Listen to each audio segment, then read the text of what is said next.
Good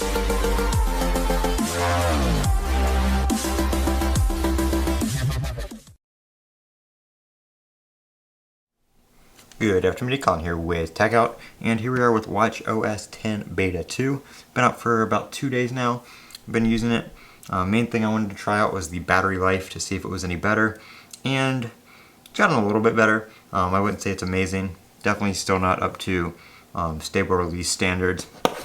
I've had it unplugged since about 11 last night, and we're at 54%, and it is almost 4 o'clock right now.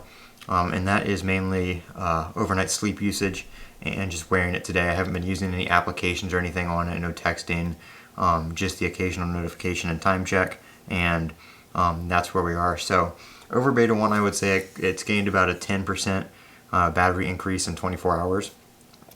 It discharges about 10% less than what it would with the same usage in that time period.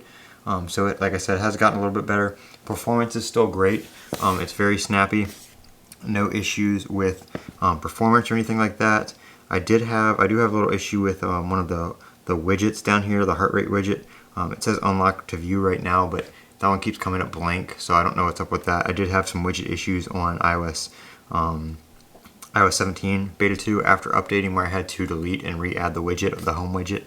It was just a blank screen, and then after I re-added it, it worked fine. So not too sure what's going on there, but looks like a little bit of a bug there. Everything else, though, working just as it should.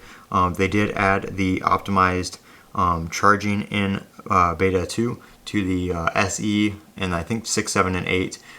So it has the charging now. The watch will learn how much you use it per day, and it will charge up just enough to get you through your normal time between charges. I know when I have my Apple Watch Ultra, which is where it came out first, my Apple Watch Ultra charged to about 78% because I would charge it every night. So it learned that I didn't need a full 100% charge. So it does that just to put less cycles on the battery and protect the battery and increase the longevity, which is really important on these small batteries. So I'm glad that comes to these watches as well, not just the Ultra. But this one right now is definitely using most of its battery every day, so I haven't actually had it stop and finish charging at a lower percentage because of the beta battery drain. It's pretty much going through 80% of its battery every day anyway.